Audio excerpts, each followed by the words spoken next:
Bueno, buenos días. En primer lugar quiero agradecer a los organizadores por haber invitado a hablar de este tema que es un gusto para mí.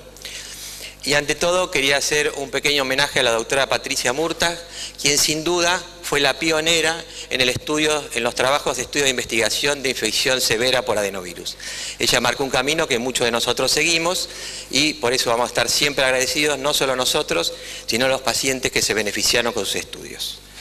Entonces, gracias, Patricia. Entonces, cuando me dicen de hablar de bronquiolitis obliterante, realmente es un tema muy amplio para mí y pensé que nos podría interesar a todos.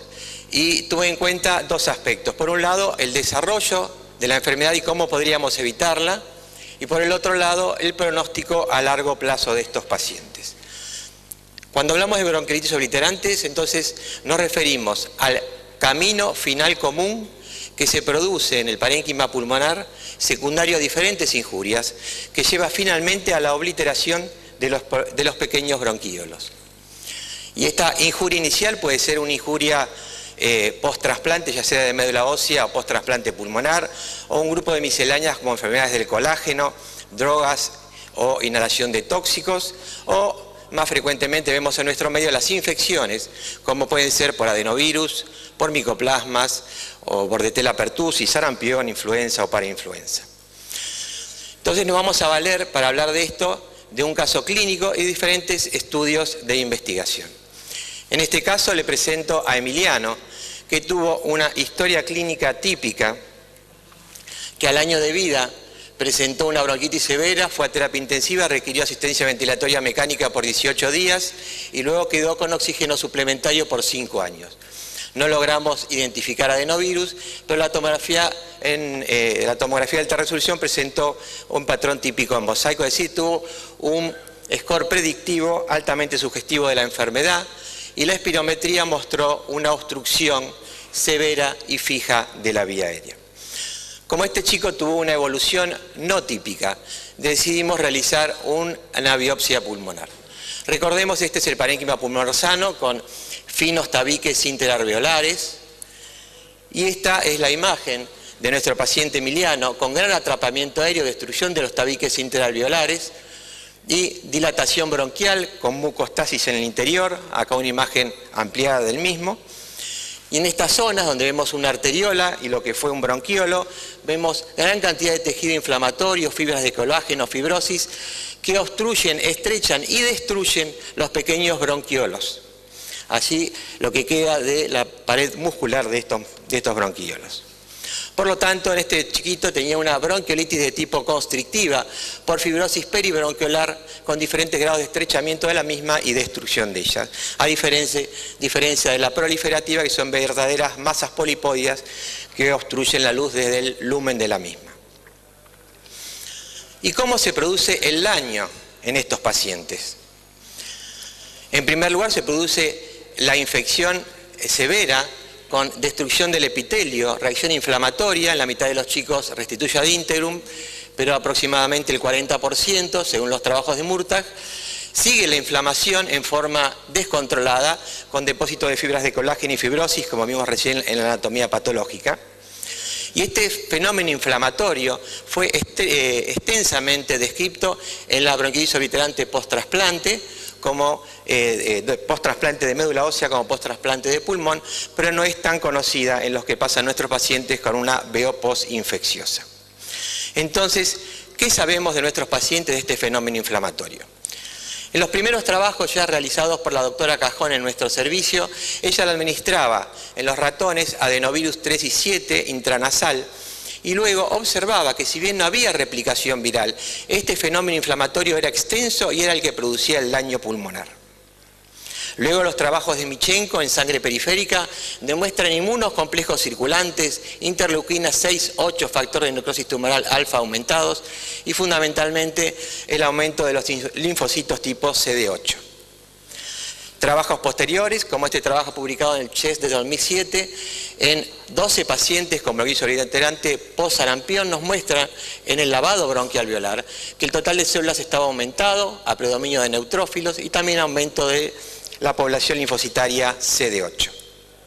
El doctor Casato en Italia también presenta esta casuística en el Pediatric Pulmonology del 2008, que en el lavado broncoalveolar también tiene aumentados los neutrófilos, como también los linfocitos CD8. Y este año apareció esta publicación de la Universidad de Goethe, del doctor Rosewich, donde estudia 20 pacientes con BO postinfecciosa más 6 pacientes con BO post-trasplante de médula ósea, que los compara con un grupo control, y en el esputo inducido él observa que el total de las células también está aumentado, como también está aumentado los neutrófilos, como así también el factor de necrosis tumoral alfa, la interleuquina 8, la 6 y la 1 beta. Es decir, que en todos estos pacientes están claramente aumentados los marcadores de la respuesta inmunológica innata. Pero ¿qué sucede? Cuando nosotros ingresamos a cualquiera de nuestros servicios un paciente con una bronquiolitis severa, al principio es imposible diferenciar si está produciendo este fenómeno inflamatorio tan severo o solamente produce un infiltrado linfomononuclear peribronquiolar típico de la bronquiolitis porcincicial. Con esta interrogante habíamos identificado que si tenían infección por adenovirus, asistencia ventilatoria mecánica, las posibilidades de desencadenar la enfermedad eran muy altas. Entonces claramente eran en esos pacientes que debíamos realizar una intervención. Entonces, en esos pacientes, ¿cómo podríamos frenar el fenómeno inflamatorio que produce el daño? Y para eso tenemos dos preguntas. ¿Qué medicación utilizar y cuándo utilizarla? Se ha hablado mucho de los pulsos de metilprednisolona y para eso este año apareció en el Pediatric Pulmonology este paciente de Grecia que en Atenas presentó a los 7 años y medio una bronquiolitis obliterante post-micoplasma y la administraron en un principio la asociación de budesonide con formoterol más acitromicina. No respondió, siguió con la obliteración y luego administran 6 pulsos de metilprednisolona, los primeros separados por 3 semanas, luego cada 4 semanas, y observaron que la saturación mejoró, que el volumen expiratorio forzado primer, segundo también llegó a valores normales, pero se sorprendieron al suspender la medicación que a los 4 meses post tratamiento la función pulmonar volvió a caer. Es decir, en este paciente los pulsos de metilprednisolona no tuvieron un efecto duradero.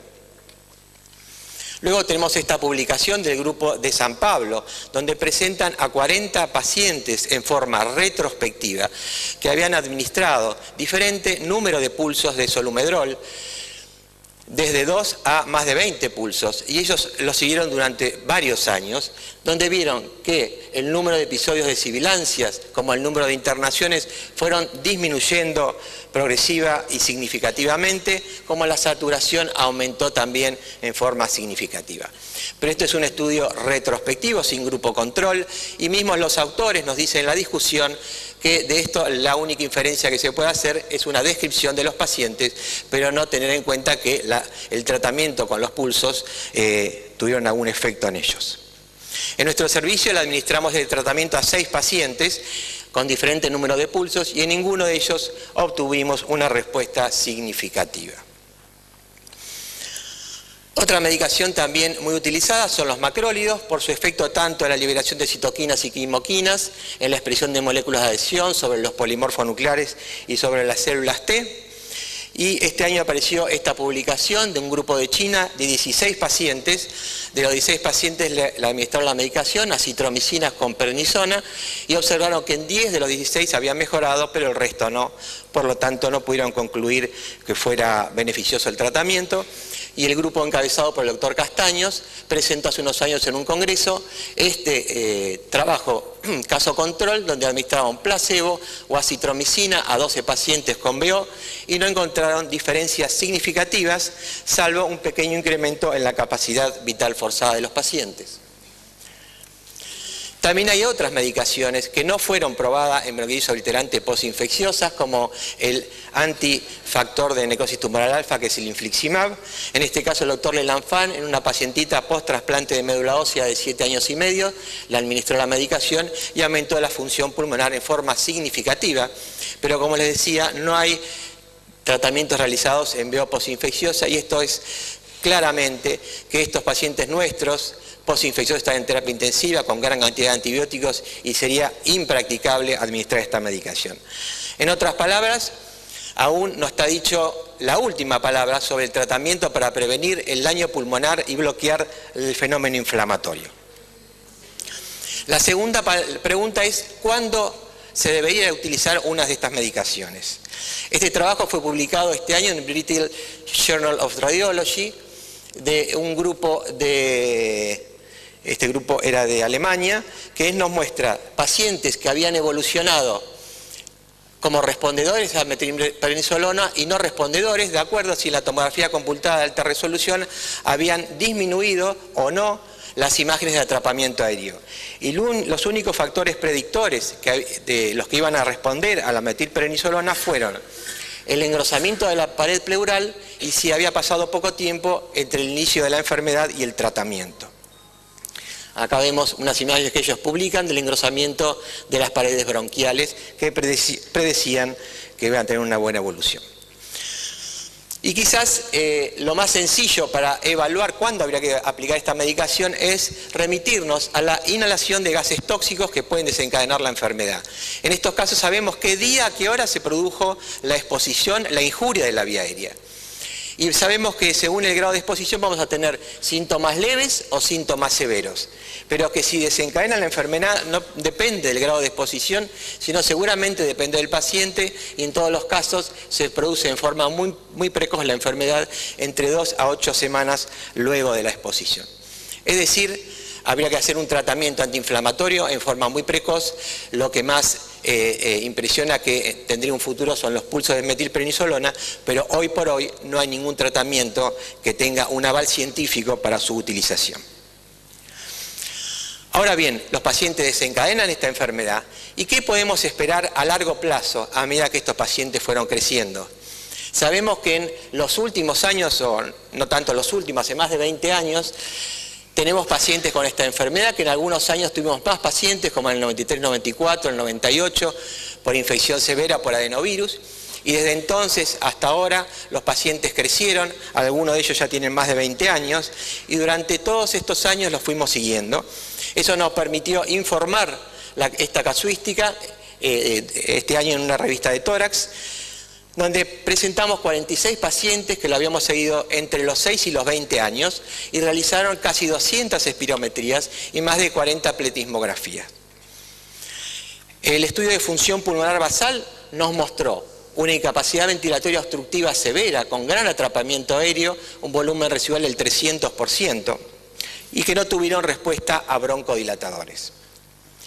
A medida que los pacientes fueron creciendo, y acá tenemos la talla, y acá la capacidad vital forzada en litros, observamos que fueron aumentando en valores absolutos anualmente un 11%, y si lo expresamos en score Z fueron disminuyendo un 0.07 por año.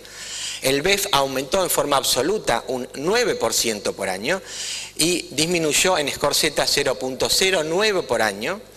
Y el TIFE-NO aumentó un 1,9% por año y disminuyó un score Z de 0.04 por año. Para no ser confuso y ser un poco más claro, si este es un paciente y la evolución de su función pulmonar con asma bronquial, vemos como la función pulmonar aumenta en forma progresiva a medida que el paciente crece con sus episodios de crisis asmática. Si este fuera un paciente con fibrosis quística, vemos con el correr de los años cómo disminuye en forma lenta y progresiva. Y este es nuestro paciente con bronquiolitis obliterante, que tiene una injuria inicial, cae la función pulmonar y luego se recupera en forma progresiva, pero por supuesto el aumento de la función pulmonar no tiene el mismo grado de desarrollo y ni la misma velocidad que un niño sano. Y acá quiero destacar en este seguimiento dos conceptos que fueron muy interesantes. El primero, que fue descrito el año pasado por el grupo de Houston, donde presentan a 7 pacientes que lo siguen por 3 años y medio, donde la capacidad vital forzada se incrementó y el BEF se mantuvo fijo con el TIFE-NO que fue disminuyendo, como es más o menos nuestro caso, y ellos nos muestran que tienen un crecimiento disináptico. Esto quiere decir que se desarrolla más el parénquima pulmonar que el desarrollo de la vía aérea, que fue donde fue la injuria inicial.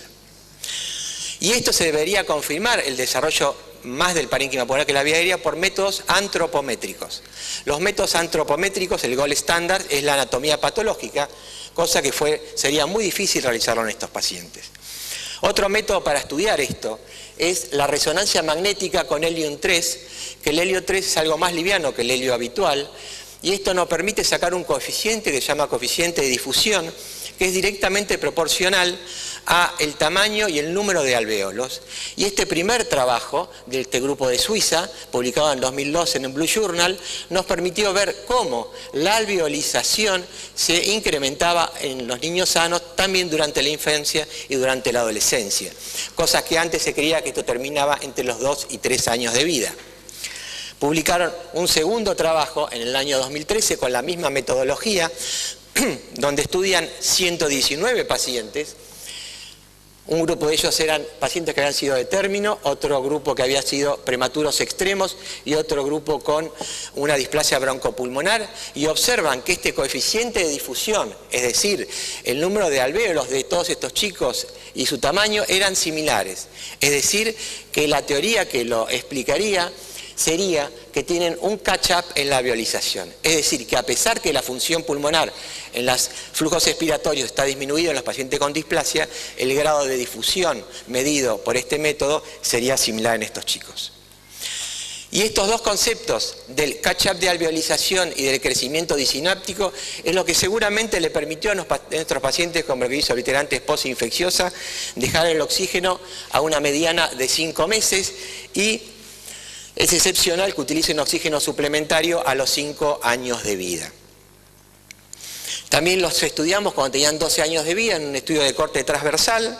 Estos son 40 pacientes, y cuando realizan el test de marcha de los 6 minutos, ninguno de ellos desaturó, aunque por supuesto estaba limitado el 63% de la distancia recorrida de estos pacientes. Y cuando realizamos a los 12 años de vida un estudio de oximetría nocturna, ninguno de ellos presentó episodios de desaturación. También el trabajo de Rita Matielo, del trabajo cardiopulmonar, de ejercicio cardiopulmonar, nos muestra que en este ejercicio máximo tiene una limitante, ya que desaturan cuando alcanzan una velocidad importante. Entonces los pacientes fueron creciendo, ya tienen más de 20 años, y emprendieron nuevos desafíos, no sencillos, que nos pusieron bastante nerviosos, como el desafío de Brenda, que tuvo ya 2 chicos, y este año, en el mes de febrero, estando acá en Mar del Plata, me llama Diana, que ya había nacido, y tuvo que duplicar la apuesta, ya que Diana no solamente tuvo un chico, sino tuvo 2 chicos, y no requirió ninguno de estos pacientes, grandes, adultos, oxígeno suplementario durante el parto, y lo tuvieron perfectamente. Por eso podemos concluir. En el daño pulmonar que se produce en estos pacientes, el fenómeno inflamatorio innato juega un rol muy importante. El tratamiento para evitar su desarrollo debería contemplar esta reacción inflamatoria, y que la evolución a largo plazo de los pacientes con bronquiolitis obliterante posinfecciosa es de lenta pero progresiva mejoría. Bueno, muchas gracias. Los broncodilatadores de acción prolongadas, de hecho no los utilizamos en absoluto, y sí, de acuerdo a requerimientos, a regulaciones respiratorias, usan salbutamol, y en algunos chicos, sobre todo los que tienen reflujo, utilizamos la utilización de salbutamol y pratropio, ya que actúa por otro mecanismo para evitar la obstrucción bronquial. Alejandro, acá atrás, Conrado. Alejandro, una pregunta en cuanto a un poco referido a lo que te dijo acá Alejandro recién. Mostraste que, bueno, sabemos que hay una inflamación neutrofílica en este grupo de pacientes, pero me parece en el trabajo ese que mostraste de citoquina, de la revista Cytokine, que mostraba también que había en algunos pacientes un aumento de eosinófilos. Hay algunos grupos que también mostraron que tienen un grupo con bronquiolitis obliterante que tiene óxido nítrico exhalado aumentado, con lo cual por ahí, si los pacientes, los que tuvieron una bronquiolitis obliterante, por ahí algunos pueden tener alguna base de otra enfermedad o alguna base, algo relacionado al asma, que tengan algún tipo de inflamación eosinofílica. Ustedes no tienen, es llamativo, digamos, que no haya ningún paciente que tenga respuesta broncodilatadora. Sabemos que tienen la lesión, pero uno infiere que si hay algunos que tienen óxido nítrico exhalado o tienen eosinófilos aumentados en esputo, algún grado de respuesta deberían tener. Sí, no hablé de ese tema porque si no se hacía muy largo, pero la realidad es que este trabajo de Cytokine, ellos también midieron el FeNO, que sabemos que es una expresión de la inflamación eosinofílica, y en esos pacientes la fracción expirada de óxido nítrico fue normal. Y ya que estamos, hago la propaganda, estamos presentando un póster donde presentamos 20 pacientes con bronquiolitis postinfecciosas con medición de FeNO, que todos ellos fue normal, salvo un outlier. Así que, en general, lo que se observa que estos pacientes no tienen inflamación eosinofílica, pero por supuesto la excepción la puede tener por asma bronquial, porque pueden tener otra enfermedad asociada, o también puede tener algún otro germen, pero no es la regla. Si algún paciente puede tener respuesta broncodilatadora, sí, pero creo que la respuesta broncodilatadora de un paciente con bronquiolitis obliterante, si vimos la anatomía patológica, no es inherente a esta enfermedad, es inherente a otra enfermedad asociada que tenga el paciente. Porque creer que ese bronquiolo con fibrosis va a responder al salbutamol es un poquito utópico. Sí. Chef, la última pregunta. ¿La última puedo? No, está acá el doctor primero antes, perdón. Y después esa es la última. No, chef. Una pregunta rápida.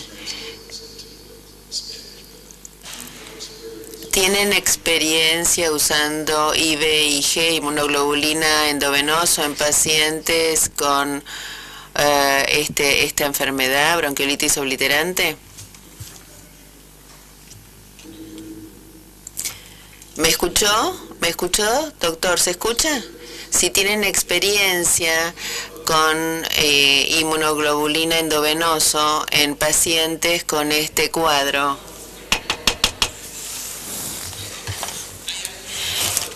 Con inmunoglobulina endovenosa, nosotros a ningún paciente la administramos, así que no tenemos experiencia, pero sí leí reportes de que algunos pacientes mejorarían y otros que no, pero no tenemos experiencias personales.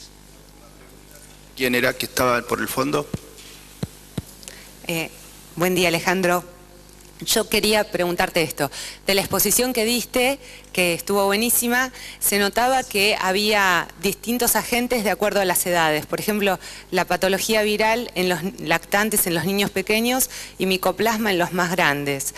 ¿Se ve esto y la evolución es distinta de acuerdo a la gente y la edad? ¿Serían más susceptibles los lactantes a los virus y los chicos más grandes a los micoplasmas? Eso por un lado. Ya ustedes hace muchos años habían mostrado el HLA amerindio asociado a más predisposición a hacer bronquiolitis obliterante. Entonces, ahora me pregunto la relación edad-agente y si evolucionan distintos, si es adenovirus y chiquitito, micoplasma y 7 años, por ejemplo. Es muy interesante tu pregunta y muy amplia. La diferencia, me parece, de micoplasma y adenovirus claramente es la edad de los pacientes por la prevalencia de la enfermedad. Sabemos que en los niños menores de 5 años, a los 5 años de vida, el 78% de los pacientes ya tuvieron contacto con el adenovirus. Entonces, una infección claramente comienza en la pequeña, en los lactantes. Y la prevalencia, sabemos, del micoplasma es en chicos más grandes. De todos modos, en forma rutinaria, nosotros en nuestro centro, y creo que en la mayoría de los hospitales, no estudiamos en la injuria inicial el micoplasma de rutina. Entonces no tenemos clara la prevalencia en nuestra casuística para decirte si hay alguna diferencia. Lo que uno observa en las casuísticas de afuera, como el trabajo de Kim y Deterding, donde juntaron 30 pacientes en 10 años entre Corea y Estados Unidos, que ellos observaron que el segundo germen era el micoplasma, cosa que nosotros no lo podemos decir porque no lo estudiamos de rutina. Pero las características clínicas y funcionales de esos pacientes que uno lee son similares a nuestros pacientes. Eso en cuanto a la prevalencia, y me preguntaste algo del... si tenían diferente evolución de acuerdo a las características genéticas. No, la evolución desde el punto de vista funcional son pacientes muy homogéneos. Bueno, vamos a seguir. Muchas gracias, Alejandro. Gracias a ustedes.